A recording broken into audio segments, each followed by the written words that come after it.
You've probably told yourself, I just need more motivation. But what if the problem isn't that you lack motivation, it's that you've been taught to use it the wrong way?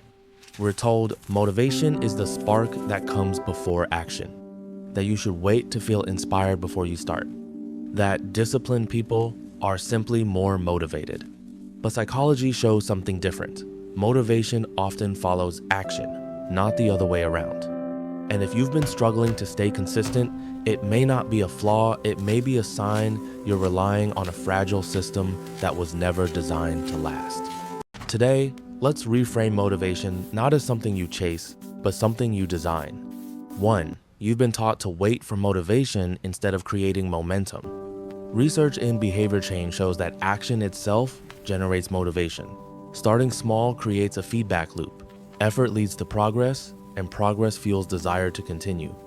Think about the days you didn't feel like working out but went anyway. Halfway through, your energy shifted. Nothing external changed, your brain simply caught up with your behavior. This means your hesitation isn't laziness. It's your brain conserving energy until it sees proof the effort matters. Reframe, don't wait to feel ready. Start tiny, motivation will meet you in motion. 2. You're relying on external rewards that fade quickly. Psychology distinguishes between intrinsic motivation, doing something because it's satisfying, and extrinsic motivation, which comes from rewards or pressure. Research indicates that external rewards can create pressure and tension, while intrinsic motivation leads to longer-term engagement. If you only exercise to lose weight, study for grades, or work for praise, your drive disappears once the reward feels distant or uncertain. But when you focus on how the activity feels stronger, clearer, calmer, the behavior sustains itself. Reframe. Shift from what do I get to who do I become while doing this? 3. Your brain resists vague goals, not effort. Research on motivation shows people persist longer when goals feel clear and achievable rather than abstract. When the brain can't visualize success, it defaults to avoidance. Get in shape feels overwhelming. Walk for 10 minutes feels doable. The resistance you feel isn't a character flaw, it's your brain rejecting ambiguity. This looks Reframe. tough. Make goals embarrassingly specific. Oh, just Clarity 10 minutes? reduces friction. I can do that. 4. You mistake emotional comfort for readiness. We assume we need to feel confident before taking action.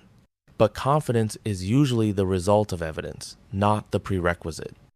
Think about your first day at a new job, gym, or class.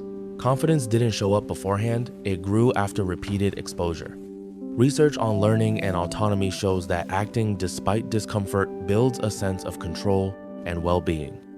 Reframe, discomfort isn't a stop sign, it's proof you're expanding. 5. You're treating motivation as a personality trait instead of a system. It's easy to believe motivated people are simply different, but studies on intrinsic motivation emphasize autonomy, mastery, and purpose as key drivers, factors shaped by environment, not personality. Highly consistent people don't rely on daily inspiration. They design systems, cues, routines, and environments that make action easier than avoidance. The writer who leaves their notebook open, the runner who sleeps in workout clothes, the student who studies at the same time each day. Reframe. You don't need more motivation, you need fewer barriers. 6. You think losing motivation means failure? It's actually normal. Motivation naturally fluctuates. Even intrinsically motivated people experience dips.